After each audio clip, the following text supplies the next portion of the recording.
Good morning students. आज का जो टॉपिक हम करने जा रहे हैं वो है हमारे पास क्लोज पैकिंग इन क्रिस्टल्स। जैसा कि हमें पता है वन डायमेंशनल पैकिंग हम कर चुके हैं। ओके, उसमें टू डायमेंशनल भी कर चुके हैं, स्क्वायर क्लोज पैकिंग और hexagonal close packing. Okay, main जो हमें प्रॉब्लम आ रही थी वो आ रही थी थ्री डायमेंशनल पैकिंग के लिए। ओके, दिक्कत कोई नहीं है क्योंकि अब हमें 2D पेपर के ऊपर 3D स्ट्रक्चर को, 3D क्रिस्टल स्ट्रक्चर को समझाने की कोशिश करनी है। ओके, तो थोड़ा सा इसमें डिफिकल्टी क्या रहती है कि एक टाइम में हमें 3 लेयर्स को अपने माइंड में सेट करके चलना पड़ता है। ओके, अगर वो आप सेट कर सकते हो तो कोई दिक्कत, कोई प्रॉब्लम नहीं है। और इसी माइंड सेटिंग के लिए हमें बार बार उसको करना पड़ता है क्योंकि हम ए और बी या वॉइड्स उसमें कंफ्यूज हो जाते हैं। ओके, क्योंकि हमें सीधा देखना होता है लेकिन हमें जो दिखाई देने वाला होता है वो क्या होता है कि first layer, second layer, third layer सभी एटम स्फेरिकल हैं। ओके, तो इस तरह से थोड़ी सी कंफ्यूजन क्रिएट होती है। उसी कंफ्यूजन को दूर करने के लिए हम यहां थोड़ा सा लेयरिंग सिस्टम्स का यूज करेंगे हम। ओके, तो उसी को समझने के लिए हम स्टार्ट करते हैं 3 डायमेंशनल क्लोज पैकिंग। ओके, अब देखिए आपके सामने जो आपको एक लेयर दिख रही है, दिस इज 2D, इसी को हमें 3D में कन्वर्ट करना है। और 3D में कन्वर्ट करने के लिए क्या करेंगे, हम इसी लेयर के ऊपर लेयर्स बढ़ाएंगे। ओके, तो यहां मैं, अगर आप देख पा रहे हैं तो मेरे पास 2 टाइप्स की वॉइड्स हैं। वॉइड्स वो एम्प्टी स्पेस होते हैं एटम्स के बीच में या कंस्टिट्यूएंट पार्टिकल्स के बीच में जो हम कितना ही ट्राई कर लें वो फिर भी एम्प्टी रह जाते हैं। ओके, तो ये मेरे पास अगर वॉइड की बात करूं मैं तो ए बी मीन्स ए ये एक ही टाइप की वॉइड है, बी बी बी ये एक ही लेवल पे और एक ही टाइप की। इस तरह यहां ए था, यहां ए यहां आ जाता है, तो बी ए बी इस टाइप की वॉइड्स मेरे पास हैं। ओके, मैं क्या चाहता हूं कि इसके ऊपर मैं लेयर्स बना दूं। ओके, अब अगर मैं ग्लास बॉल्स को एक कंटेनर में इकट्ठा कर लूं तो वहां भी आपको एम्प्टी स्पेसेस नजर आएंगे। ओके, और वो 2 इसी टाइप के होंगे, ए और बी टाइप। ओके, अब कंडीशन क्या आती है कि मैं ए वॉइड को फिल करूं या बी वॉइड को। ओके, मैं ए वॉइड को फिल कर सकता हूं, मैं बी को फिल कर सकता हूं, उसमें मेरे लिए कोई भी इश्यू नहीं है। इश्यू क्या है कि अगर मैं एक जगह से ए वॉइड को फिल करना शुरू कर दूंगा तो मेरे को सब वॉइड्स ए ही फिल करनी पड़ेंगी, और अगर बी को फिल करना शुरू किया तो बी ही फिल करनी पड़ेंगी वॉइड्स। ओके, तो अब मैं जो एग्जांपल ले रहा हूं, एग्जांपल में आप ए भी ले सकते हैं, बी भी ले सकते हैं, उसमें कोई इश्यू नहीं है। ओके, मैं बी वॉइड को फिल करना चल रहा हूं सेकेंड वॉइड के अंदर, सेकेंड लेयर के अंदर। ओके, उसके लिए मैंने एक ट्रांसपेरेंसी ली है। अगर मैं इसको हटा दूं तो मैंने ये ट्रांसपेरेंसी ली है जिसके अंदर मैंने क्या किया है, मैंने प्रिंट कर लिया है। ओके, अगर खाली स्पेस पे देखूं तो सेम उसी तरह की लेयर है। ओके, मैंने ट्रांसपेरेंसी ली है। मैं क्या कर रहा हूं, मैं सिर्फ एटम्स को फिल करने की कोशिश कर रहा हूं। ओके, तो इसी सीरीज में मैं एक ट्रांसपेरेंट लेता हूं जिसके ऊपर सिर्फ एटम्स प्रिंट हैं, इसमें ए बी सी का चक्कर नहीं है, ये ट्रांसपेरेंसी ले रहा हूं मैं। ओके, अब मैं क्या कर रहा हूं, मैं बी लेयर, मैं बी को फिल करने की कोशिश कर रहा हूं। ओके, अब ये मेरे सामने है। अब मैं क्या कर रहा हूं, बी के सेंटर के ऊपर मैं एटम्स रख रहा हूं। भाई देख लीजिए आप, बी को एज ए सेंटर लेके, मीन्स मैंने एटम रखे हैं बी वॉइड के ऊपर, और अगर बी वॉइड के ऊपर बी को सेंटर एज्यूम करके मैंने एटम्स अगर रख दिए हैं तो अब सेकेंड लेयर की अगर बात करता हूं मैं, ये देखिए मैंने बी को सेंटर एज्यूम किया है। मैं इसको थोड़ा सा हिला भी लेता ताकि आपको थोड़ा सा क्लियर हो जाए। ये देखिए बिल्कुल बी के ऊपर एटम्स आ रहे हैं। ए और बी वॉइड थी जिसमें से बी को फिल करना था, अब बी को मैंने फिल कर दिया है। ओके, अब सेकेंड लेयर की अगर बात करता हूं मैं, तो आप क्लियरली देख पाएंगे, आप इनमें से जो सेकंड लेयर है उसमें किसी भी एटम को, एक या दो एटम्स की लेयर्स को पिक कर सकते हैं, कोई प्रॉब्लम नहीं है, समझना है हमें सिर्फ। ओके, अब ये मैंने बी वॉइड फिल की है। ओके, तो सेकंड लेयर जो मेरे पास है, ये वाला सर्कल हो गया, ये वाला स्फीयर हो गया। ओके, तो बी के लिए अगर बात करता हूं तो मेरे पास वॉइड सेकंड लेयर में कहां बनती हैं? एक तो a void as it is ऊपर आ गई है, क्योंकि जो नीचे वाला लेयर है, नीचे वाले लेयर में ये मेरे पास ए थी। ओके, और ये एज इट इज फिर से वॉइड ऊपर वाले लेयर में भी वॉइड बन गई है। ओके, और सेकंड जो है वो बनी है ये वाली वॉइड, ये वाली वॉइड दिख रही है जो मेरे को। ओके, और ये वॉइड जो है, ये वॉइड आई है exactly at the centre of sphere of first layer, क्योंकि मेरे पास फर्स्ट लेयर कौन सी है? ये वाली लेयर फर्स्ट। ये सेंटर पे सी आ गई है मेरे पास, बिल्कुल ये आ गई है, ये आ गई है, ये आ गई है, ये आ गई है। तो इस लेयर को मैं जूम करता हूं सी, ये मेरे पास सी लेयर है, ये भी इसी तरह सी लेयर है मेरे पास। ओके, और अब मेरे पास दो तरह की वॉइड बनी, एक ए जो ए नीचे से ऊपर आई है वैसे ही बनी हुई है, और सी जो सेकंड जो फर्स्ट लेयर है, फर्स्ट लेयर के स्फीयर के सेंटर के ऊपर आ रही है। ओके, तो ये मेरे पास बन जाती है सेकंड लेयर। इतना आपने अपने माइंड में रखना है। इसको हम चेक भी कर सकते हैं। देखिए, किसी भी एक एटम को कंसीडर कर लीजिए, मान लो मैंने इसको कंसीडर कर लिया। ओके, तो यहां से सी कहां आ रहा है? सी सेंटर के ऊपर, फर्स्ट लेयर के सेंटर के ऊपर, इसको कंसीडर कर रहा हूं मैं सी के सेंटर के ऊपर। और जो ए ये वाली वॉइड है, ए ये एज इट इज ऊपर आ रही है। ये देखिए, ये आ गई और ये आ गई है। सेकंड लेयर के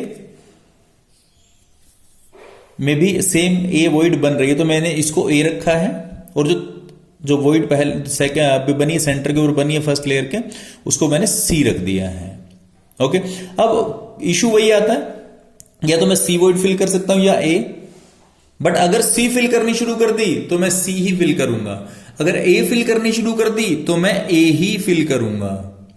ओके, तो अगर मैं फर्स्ट अटेम्प्ट लेता हूं, सी वॉइड के ऊपर ले लेता हूं।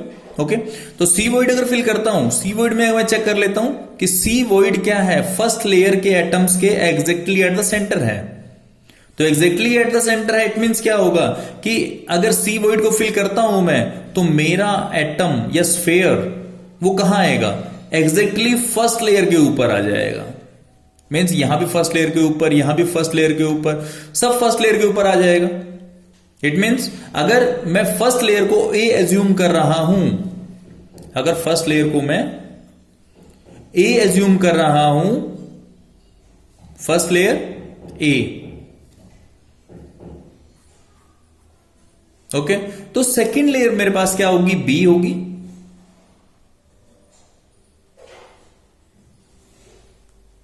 ओके, और जो थर्ड लेयर आएगी मेरे पास, थर्ड लेयर तो एग्जैक्टली फर्स्ट के ऊपर आने वाली है। इट मींस मेरे पास जो सिस्टम बनने वाला है वो कौन सिस्टम बनने वाला है? ए बी मींस पहले ए लेयर आ जाएगी, फर्स्ट लेयर, फिर सेकंड लेयर, फिर फर्स्ट, फिर सेकंड, फिर फर्स्ट, फिर सेकंड। तो मैं इसको क्या कह सकता हूं? ए बी टाइप लेयरिंग मेरे पास हो जाएगी। ओके, तो ये क्या है? टू लेयर सिस्टम है कि मेरे पास किसी सॉलिड में टू ही लेयर्स बनती हैं। ओके, ये तो तब हुआ जब मैंने सी वॉइड को फिल किया। ध्यान रखना है कि मेरे पास वॉइड्स दो हैं, एक सी और एक ए सेकेंड लेयर में। मैं सी को फिल करता हूं तो ए फर्स्ट लेयर ही रिपीट हो जाती है, बट अगर ए को फिल करता हूं तो मेरे पास एक नई लेयर आ सकती है। ओके, मीन्स मैंने सबसे पहले फिल किया था बी वॉइड को। ओके, तो बी वॉइड को फिल करने से मेरे को मिली थी बी लेयर। ओके, मेरे पास ऑप्शन क्या क्या थी? मेरे पास ए और बी थी। ओके, अब अगर जो सेकंड लेयर बनी है मेरे पास, सेकंड लेयर में मेरे पास ऑप्शंस क्या क्या हैं, ए और सी। ठीक है, अगर मैं सी वॉइड को फिल करता हूं तो मेरे पास दोबारा ए लेयर बन जाती है, फर्स्ट लेयर बन जाती है। ओके, अब ऑप्शन क्या बचता है इसके अलावा, मेरे पास ए वॉइड फिल कर दूं मैं। ओके, अब मैंने क्या किया, सी और ए में से ए वॉइड को फिल कर दिया। अब देखता हूं क्या होता है। अब देखिए क्या होता है, मैं थर्ड लेयर लगा दिया इसके ऊपर, किसी भी एक कंसीडर कर लीजिए। मेरे पास कौन कौन सी वॉइड्स हैं, सी और ए अवेलेबल है मेरे पास। ओके, सी और ए अगर अवेलेबल है तो उस केस में अगर मैं बात करता हूं, ये देखिए सी और ए अवेलेबल है। ओके, तो मैंने क्या किया, मैंने ए वॉइड को फिल किया है, सी को मैंने छोड़ दिया है। ओके, अब देखिए ए वॉइड को फिल किया, ए वॉइड को अगर फिल कर देता हूं तो इस लेयर में मेरे पास, ए वॉइड को अगर फिल कर रहा हूं तो इस लेयर, इसमें मेरे पास कौन कौन सी वॉइड्स नहीं आ रही है। देखिए, एक तो ए को फिल करने में सी वॉइड आ रही है मेरे पास, क्योंकि देखो मेरा सर्कल घूम रहा है ये थर्ड लेयर का, ये वाला हो गया, ये वाला हो गया, ये वाला हो गया, तो एक तो ये सी वॉइड बन रही है मेरे पास। ओके, इसी तरह से ये वाला लेयर मेरे पास, एक ये वाला स्फेयर हो गया, एक ये वाला स्फेयर हो गया, तो एक बी बन रही है। ओके, इट मींस मेरे पास जो थर्ड लेयर मैंने बनाई है ए को फिल करके, उसके अंदर मेरे पास या तो बी वॉइड दोबारा आ रही है या फिर सी वॉइड आ रही है। ओके, तो अगर या तो बी वॉइड आएगी या सी वॉइड आएगी, और ये मेरे पास बन गई है कौन सी, थर्ड लेयर, जिसको मैं सी बोल रहा हूं। ओके, अब मेरे पास थर्ड लेयर जो आई, थर्ड लेयर में मेरे पास दो वॉइड्स हैं, एक सी वॉइड है और एक बी वॉइड है। ओके, क्योंकि यहां मेरे पास ऑप्शन क्या आता है, या तो मैं सी वॉइड फिल कर सकता हूं या फिर बी वॉइड फिल कर सकता हूं फोर्थ लेयर के लिए।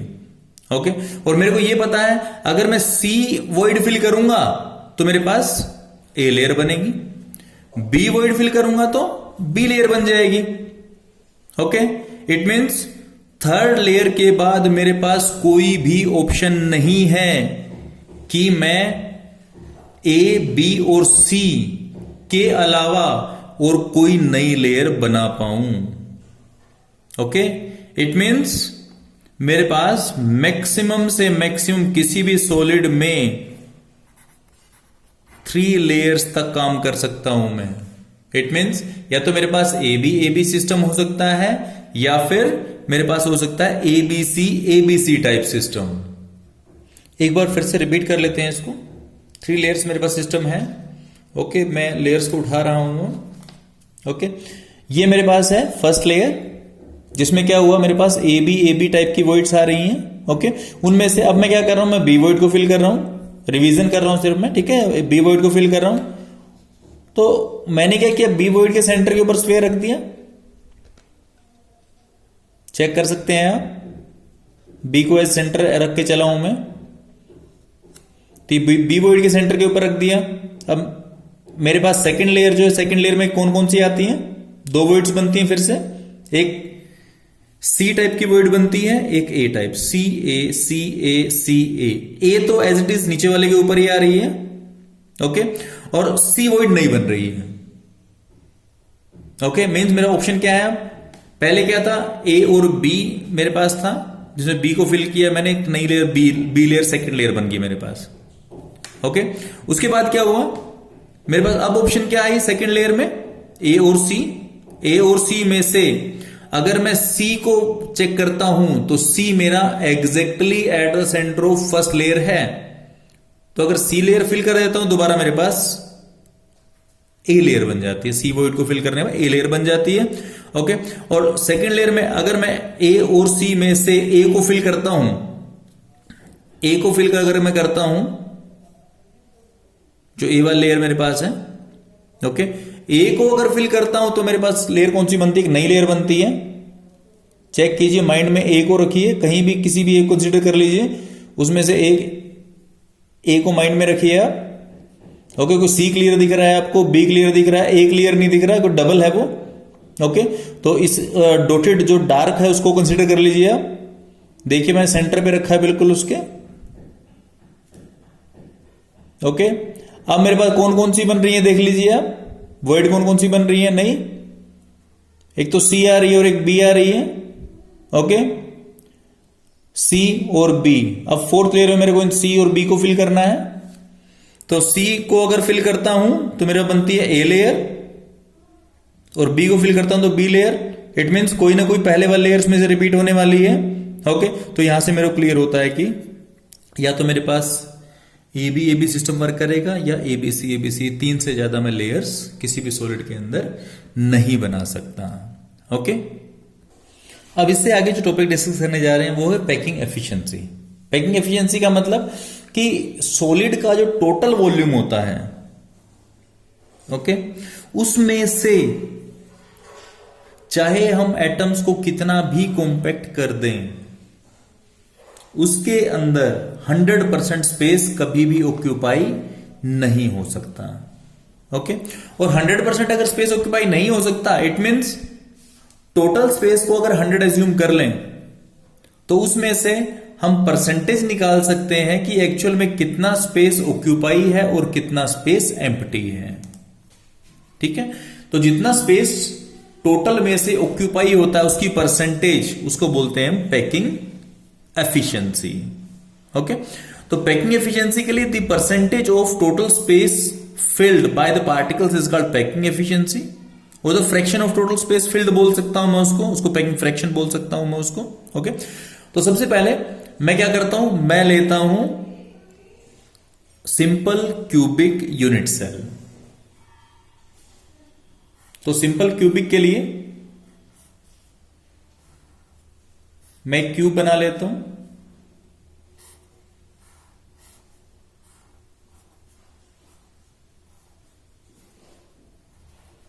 ये एटम्स हो जाते हैं कॉर्नर्स के ऊपर।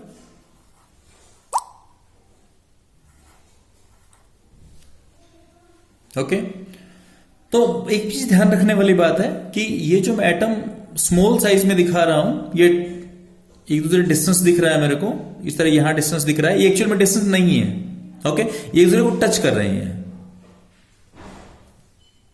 ओके, और टच कर रहे हैं, इट मींस ये जो एटम है ये यहां हाफ तक है, इस एज के हाफ तक है, इसी तरह ये हाफ तक है।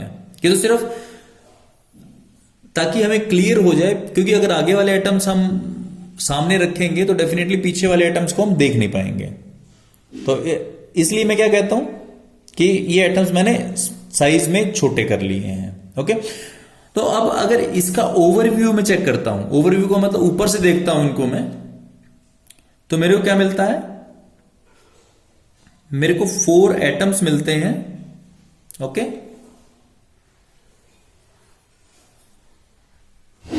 कुछ इस तरह से, और ये सेंटर है इन एटम्स के। ऊपर से देखो, ये साइड से एक ही बात है, उससे कोई फर्क नहीं पड़ता। ओके, तो अब यहां से यहां तक ये मेरे पास क्या है, एज है, जिसको ए रख के चल रहा हूं मैं। दिस इज द एज, ये वाली एज है। ओके, और ये एज किससे बनी हुई है, एक आर इसका रेडियस और एक आर इसका रेडियस। ओके, ये ऊपर से व्यू जो है वो मुझे ऐसे दिखता है, क्योंकि ऊपर से मेरे को एक स्केयर दिखाई देगा, वो स्केयर ये वाला स्केयर है। ओके, तो मैंने इसको ए एज्यूम किया, जो एज है, ठीक है, ए ही होता है, और आर एज्यूम किया, radius means R, A equal to 2r बोल सकता हूं मैं एक तरह से। ओके, तो ए इक्वल टू 2r, ये होगा मेरे पास। ओके, अब मेरे पास मैं बात करता हूं किसके लिए, कंट्रीब्यूशन टोटल, क्योंकि मेरे को टोटल नंबर ऑफ एटम्स चाहिए, क्योंकि वही ऑक्यूपाई करेंगे इस क्यूब के अंदर के स्पेस को। मेरे को पता है दिस इज सिंपल क्यूबिक, और क्यूबिक के अंदर एक कॉर्नर वाले एटम का कॉन्ट्रीब्यूशन कितना होता है 1/8। टोटल कॉर्नर्स कितने हैं 8, 8 1 जा 8 इक्वल टू 1 हो जाएगा। ओके, तो इट मीन्स टोटल 1 स्फेयर इस पूरे क्यूब को कंट्रीब्यूट कर रहा है। इट मीन्स इस पूरे क्यूब के अंदर सिर्फ एक ही स्फेयर प्रेजेंट है जो एक्चुअल में है। ओके, नंबर ऑफ पार्टिकल्स बोल सकता हूं मैं, या स्फेयर बोल सकता हूं, बात एक ही है। कितने कंट्रीब्यूट करेंगे वो 1 हो जाएगा। ओके, और इस 1 का वॉल्यूम कितना होगा, स्फेयर का वॉल्यूम क्या होता है 4/3 पाई आर क्यूब। मीन्स इस क्यूब के अंदर 4/3 पाई आर क्यूब के इक्वल वॉल्यूम ऑक्यूपाइड है। ओके, बट एक्चुअल में इसका जो अपना वॉल्यूम कितना है वो चेक कर लेते हैं। क्यूब का वॉल्यूम क्या होता है, volume of cube equal to एक साइड और उसका क्यूब। साइड कितनी मेरे पास 2r, यहां से चेक कर सकता हूं मैं। इसका क्यूब ये हो गया मेरे पास 2r का क्यूब क्या होगा 8r क्यूब। ओके, तो अब मैं क्या कर सकता हूं 8r क्यूब टोटल मेरे पास वॉल्यूम ऑफ क्यूब है। 8r cube is volume of cube and space occupied is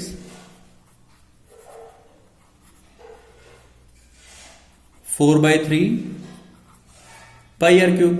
अगर 1 वॉल्यूम ऑफ क्यूब है तो स्पेस ऑक्युपाइड कितना होगा 4/3 pi are cube over 8r cube, और अगर 100 टोटल हो जाए पैकिंग एफिशिएंसी के लिए इंटू 100। ओके, तो यहां से चेक कर लेता हूं मैं, थोड़ा सॉर्ट आउट कर लेता हूं इसको। 4/3 pi are cube into 8r cube into 100 हो जाएगा मेरे पास। आर क्यूब से आर क्यूब कैंसिल हो जाएगा, 4 2 जा 8, तो कितना हो जाएगा 250 50/3 पाई, और 50/3 पाई का मीनिंग क्या है, ये 1100 ओवर 21। ठीक है, और 1121 का मीनिंग क्या होता है, नियरली मेरे पास आ जाता है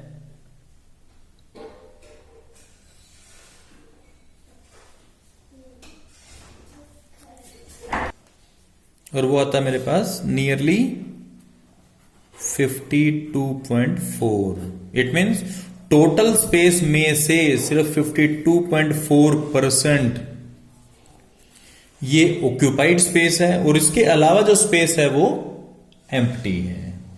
ओके, तो ये आपके पास क्या है packing efficiency of simple cubic lattice. Okay, और अगर 1 में से निकालूं तो यही वैल्यू तो 100 में से है, 1 में से 0.524 आ जाएगी मेरे पास। Okay, this is packing fraction. Okay, ये पैकिंग एफिशिएंसी है।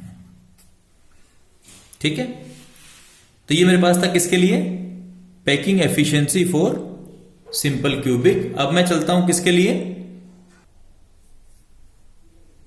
फेस सेंटर्ड क्यूबिक के लिए। उसी तरह क्यूबिकल की तरह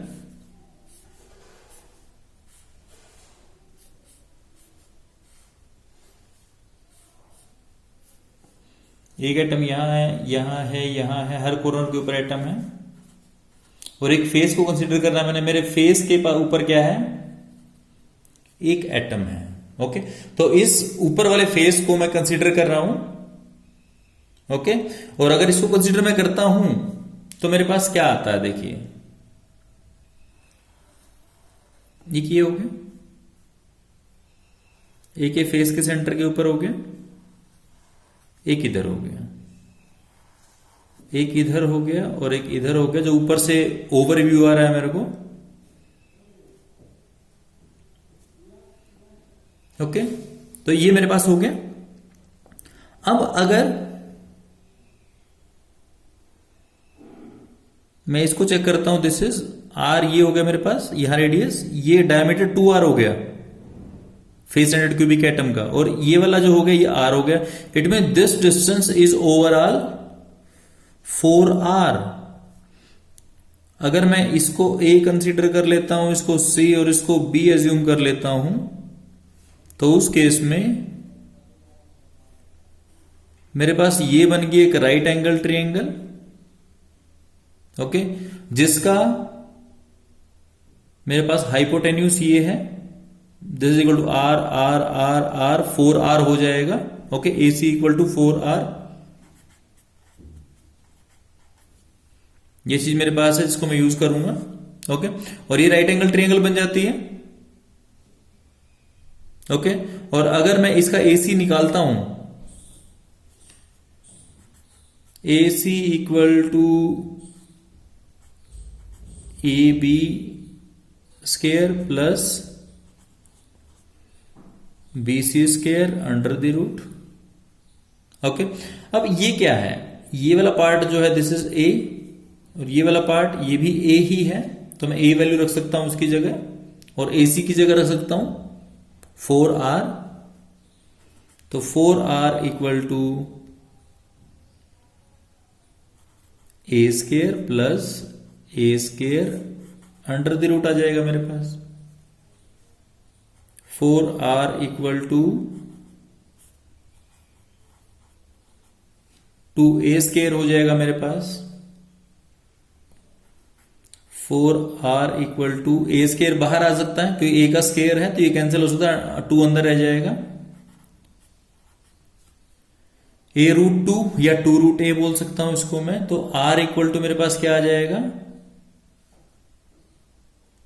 √2/4a आ जाएगा मेरे पास।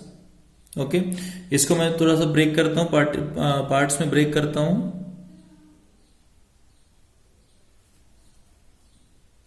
तो मैं इसको और चेंज कर सकता हूं। ओके, बट मेरे को रिक्वायरमेंट ज्यादा नहीं है। यहाँ a की वैल्यू भी निकाल लेता हूं मैं, r की वैल्यू तो यहां से ये निकल आती है मेरे पास। a की वैल्यू क्या होगी, इसको उधर ले जाता हूं सिंपली, 4/√2r, ये हो जाएगी मेरे पास। दोनों में जिसका जरूरत होगी मैं उसको यूज कर लूंगा अपने रिक्वायरमेंट के अकॉर्डिंगली। ओके, तो मेरे पास A आ गया। अब मैं वॉल्यूम ऑफ यूनिट सेल निकाल सकता हूं।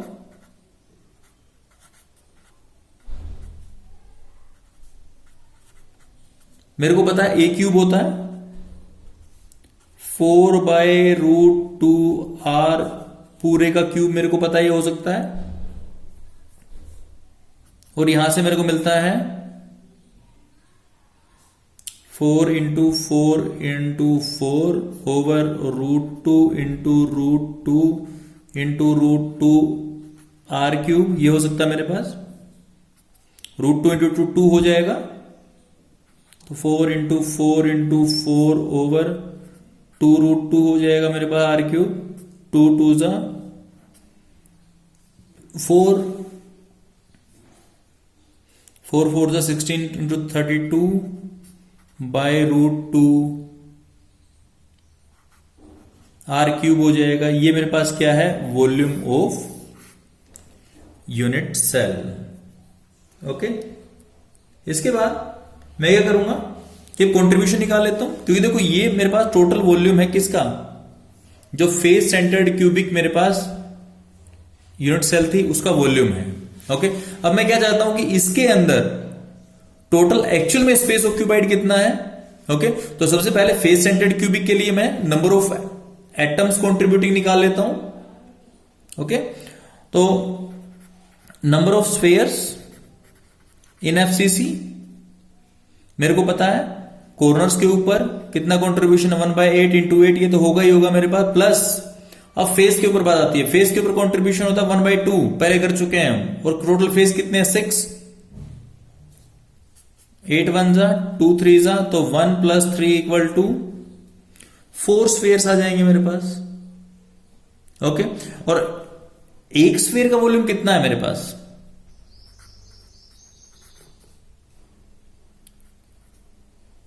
1 स्फीयर की अगर बात करता हूं तो 4/3 पाई आर क्यूब। अगर 4 स्फीयर्स के लिए टोटल वॉल्यूम ऑक्यूपाइड निकालूंगा मैं तो 4 इंटू 4/3 पाई आर क्यूब हो जाएगा मेरे पास। ओके, तो 2 टर्म्स मेरे पास हैं। कौन कौन सी हैं? एक तो वॉल्यूम टोटल क्यूब का, और एक मेरे पास है टोटल स्फीयर्स का, 4 स्फीयर्स का, क्योंकि 4 स्फीयर्स ही कंट्रीब्यूट करते हैं इसके अंदर। ओके, तो इन दोनों को आगे लेके चलता हूं मैं।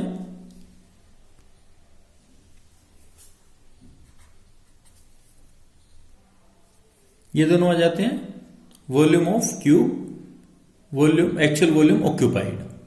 ओके, तो इतने में से वॉल्यूम ऑक्यूपाइड कितना है? इतना। तो इट मीन्स मैं निकालता हूं पहले पैकिंग फ्रैक्शन। पैकिंग फ्रैक्शन के लिए मेरे को पता है actual space occupied over volume of cube.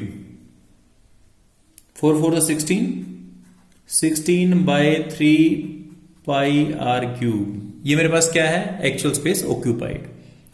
और क्यूब का वॉल्यूम, क्योंकि ओवर में आना तो रिवर्ट कर दूं उसको मैं, √2/32 आर क्यूब नीचे हो जाएगा। ओके, आर क्यूब से आर क्यूब कैंसिल हो जाएगा। उसके बाद 16 2 32 हो जाएगा मेरे पास। उसके बाद क्या ना, पाई यहां बच गया, पाई √2/6 रह गया मेरे पास। तो पैकिंग फ्रैक्शन क्या हो जाएगी? पाई √2/6। और इसकी वैल्यू अगर निकालूं मैं तो मेरे पास आती है nearly 0.74। It mean this the packing fraction. और इसी को अगर 100 से मल्टीप्लाई कर दूंगा तो मेरे पास क्या आ जाएगी? पैकिंग एफिशिएंसी आ जाएगी मेरे पास। तो वो कितनी हो जाएगी? 74%। ओके, तो ये था मेरे पास फेस सेंटर्ड क्यूबिक। और इसके बाद हम लास्ट करेंगे जो सिलेबस में है हमारे, वो है हमारे पास packing efficiency of body centred cubic. Okay, तो अब हम बात करें किसके लिए? बॉडी सेंटर्ड क्यूबिक के लिए। ओके, अब बॉडी सेंटर्ड क्यूबिक में मेरे को क्यूब का बॉडी डायगोनल चाहिएगा, क्योंकि पहले मैंने फेस सेंटर्ड क्यूबिक में फेस डायगोनल से काम किया था, यहां किया मैंने किससे? बॉडी डायगोनल से। ओके, तो बॉडी डायगोनल की अगर बात करता हूं निकालने के लिए मेरे को क्या करना पड़ेगा? अब देखिए, ये मेरे पास क्यूब है उसी तरह से,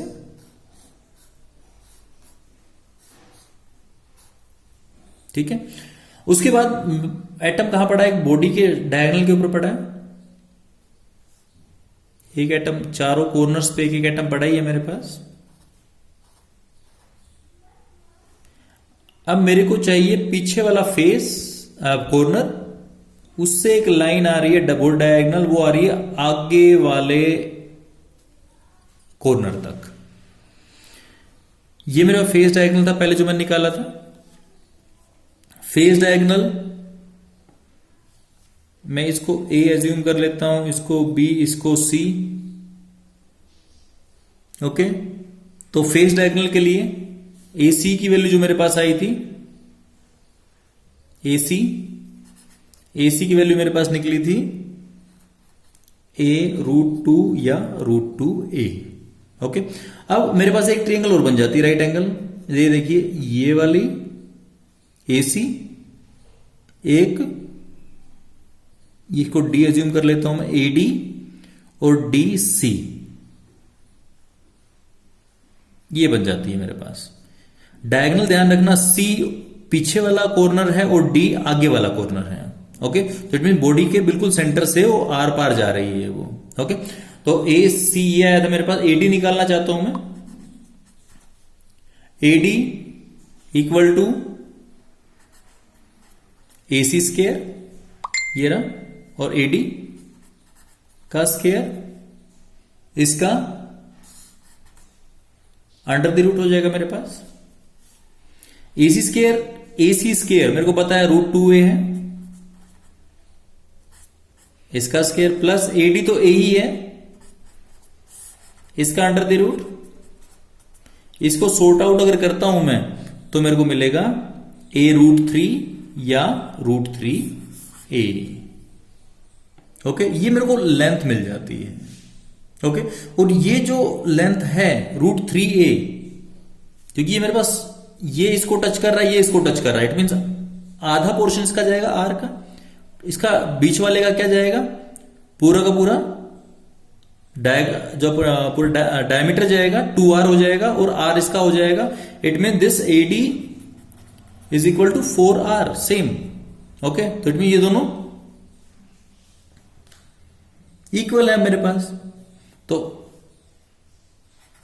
√3a इक्वल टू 4r, और a इक्वल टू क्या हो जाएगा 4/√3r हो जाएगा मेरे पास। ओके, अब मेरे पास a आ चुका है। अगर a आ चुका है इट मीन्स मैं a क्यूब भी निकाल सकता हूं। Volume of cube, this is a cube का मतलब क्या हो, 4/√3r पूरे का क्यूब हो जाएगा। It means 4 into 4 into 4 over √3 into √3 into √3 r cube हो जाएगा। 4 4 जा 16, 16 4 जा 64 बाय दोनों मिलकर 3 बन जाएगा, 3√3 r क्यूब। ये आ गया वॉल्यूम ऑफ क्यूब, आ गया मेरे पास, टोटल वॉल्यूम आ गया। ओके, अब निकाल लेते हैं नंबर ऑफ स्फेयर्स कितने होते हैं बॉडी सेंटर्ड क्यूबिक में। Number of spheres body centred cubic में होते हैं 1/8 इंटू 8, कॉर्नर्स वाला कॉन्ट्रीब्यूशन 1 बॉडी का हो गया, तो 1 + 1 इक्वल टू 2 हो जाएंगे मेरे पास। और 2 का वॉल्यूम ऑफ स्फेयर्स जो 2 है मेरे पास, एक का होता है 4/3 πr क्यूब, और 2 का कितना हो जाएगा 2 इंटू 4/3 πr क्यूब हो जाएगा मेरे पास। ओके, 2 इंटू 4/3 πr क्यूब, ये मेरा वॉल्यूम ऑफ स्फेयर हो गया। ओके, तो इसको और इसको लेके चलते हैं। मैं क्या करता हूं, मैं निकालता हूं पैकिंग फ्रैक्शन, निकालता हूं पहले, इज इक्वल टू कितना वॉल्यूम ऑफ स्फेयर है, 2 4 8, 8/3 πr क्यूब इंटू ये रिवर्ट हो जाएगा, 3√3 ऊपर चला जाएगा ओवर 64, और r क्यूब नीचे रह जाएगा, r क्यूब से r क्यूब कैंसिल हो जाएगा, 8 8 = 64, ये होगा मेरे पास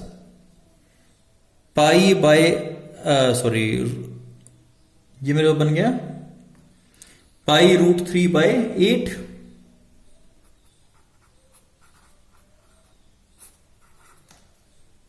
ओके, π√3/8 का की वैल्यू की अगर सॉर्ट आउट करता हूं तो ये मिलती है मेरे को नियरली 0.68। ये मेरे पास आ गई packing fraction for the body centred cubic structure. Okay, और अगर इसी को 100 से मल्टीप्लाई कर दूंगा तो मेरे पास क्या आ जाएगी, पैकिंग एफिशिएंसी आ जाएगी।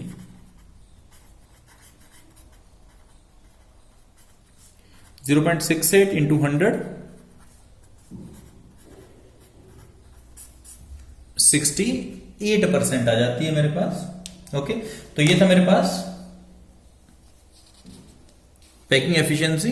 तो आज हमने किया एक तो 3 डायमेंशनल, जो काफी मुश्किल तो नहीं कह सकते उसको, बट अगर वो अंडरस्टैंड एक बार हो जाए, समझ में आ जाए, तो फिर कोई दिक्कत नहीं रहती। ओके, और दूसरा करा हमने पैकिंग एफिशिएंसी या स्पेस ऑक्यूपाइड बोल सकता हूं जिसको मैं।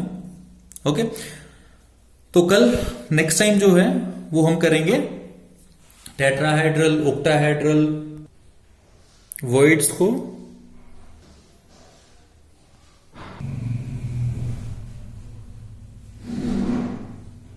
so have a nice day and thank you.